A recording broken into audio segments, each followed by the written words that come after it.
لقد وعد الرئيس بأن تكون هناك خطوات جادة على طريق الإصلاح الديمقراطي، وما فعله حتى الآن لا يفي بذلك.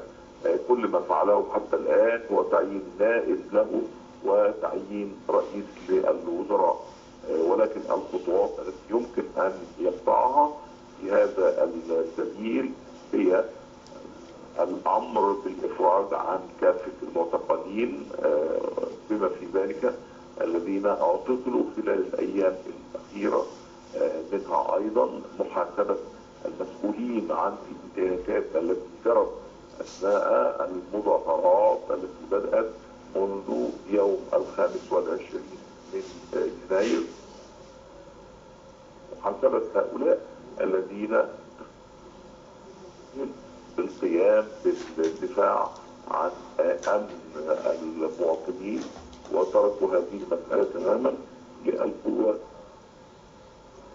نعم دكتور مصطفى، هل يعني في ظل ما تقول من خيارات، هل يمكن لهذه الخيارات ان ترضي المتظاهرين في الشارع الان؟ دكتور مصطفى، هل انت معنا؟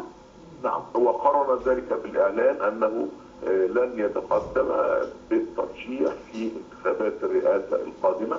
يمكن أن يقبل الشباب الفشل في ميدان التحرير بقاءه في السلطة حتى نوفمبر القادم.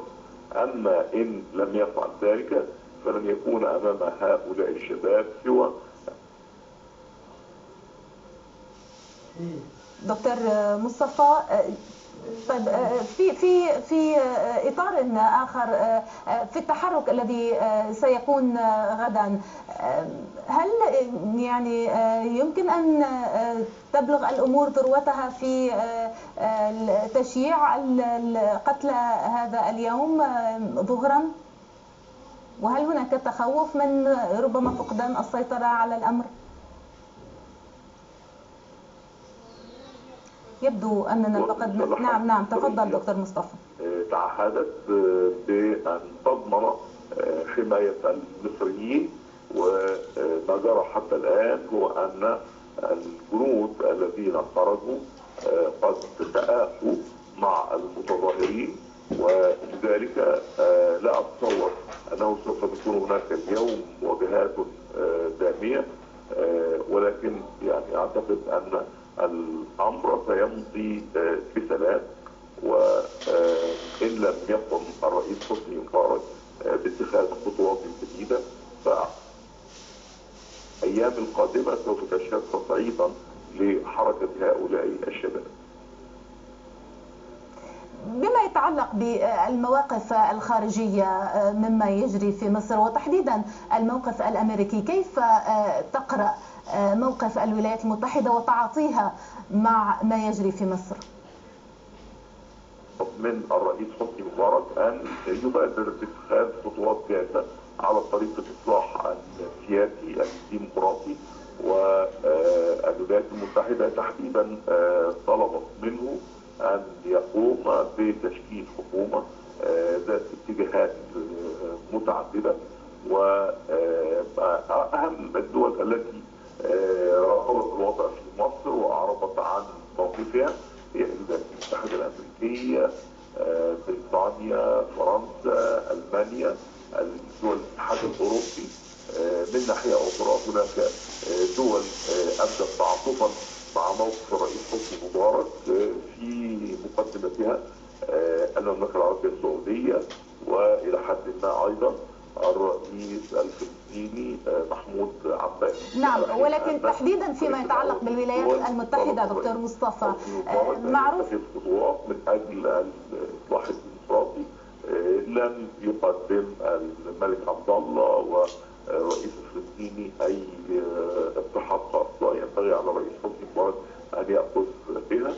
هناك أيضا إسرائيل التي تهتم بمتابعة الموقف في مصر. لم تكن هناك تصريحات للقادة الإسرائيليين سوى أنهم مهتمون بالشأن المصري وحريصون على متابعة هذه المسائل. نعم، فيما يتعلق بموقف الولايات المتحدة تحديدا، كيف ترى أسلوب التعاطي الأمريكي تحديدا مع ما يجري في مصر، خصوصا يعني أن النظام المصري هو من الأنظمة الصديقة والحليفة للولايات المتحدة، كيف تقرأ هذا التعاطي مع ما يجري للنظام يعني تحديدا؟ لم أسمع السؤال جيدا، ولكن الجديد في موقف الولايات المتحدة هذه المرة هو صحيح أن البيان يعني دكتور سألتك عن أسلوب وطريقة التعاطي الأمريكي مع ما يحدث الآن في مصر، الأسلوب وليس المواقف تحديدا الصادرة.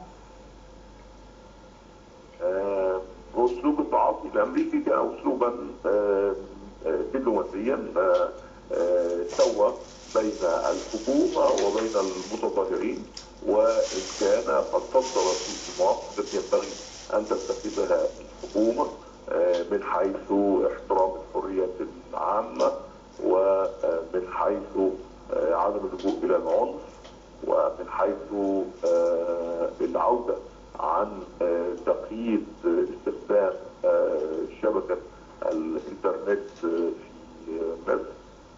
ولكن أضيف إلى ذلك أن المتحدث باسم البيت الأبيض ذكر أن الولايات المتحدة سوف تعيد النظر سياسة المعونة التي تقدمها لمصر على ضوء الخطوات التي سوف يتخذها الرئيس حسني مبارك خلال الأيام القادمة.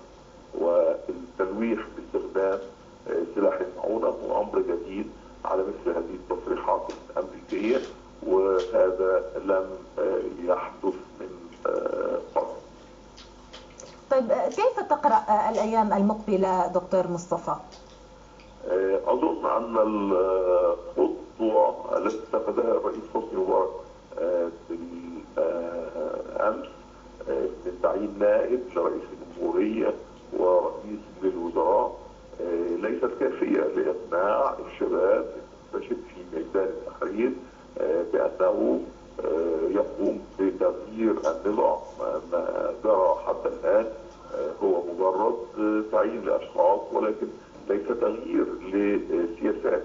ولذلك أتصور أن حشود هؤلاء الشباب سوف تستمر في ميدان التحرير، وسوف يستمر إصرارهم على ضرورة أن تكون هناك تغييرات حقيقية على طريق الإصلاح السياسي.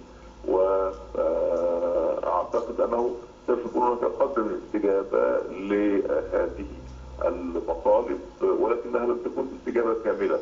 ولذلك أتوقع أن تستمر الفجوة بين مواقف الحكومة وكذلك ومطالب هؤلاء الشباب.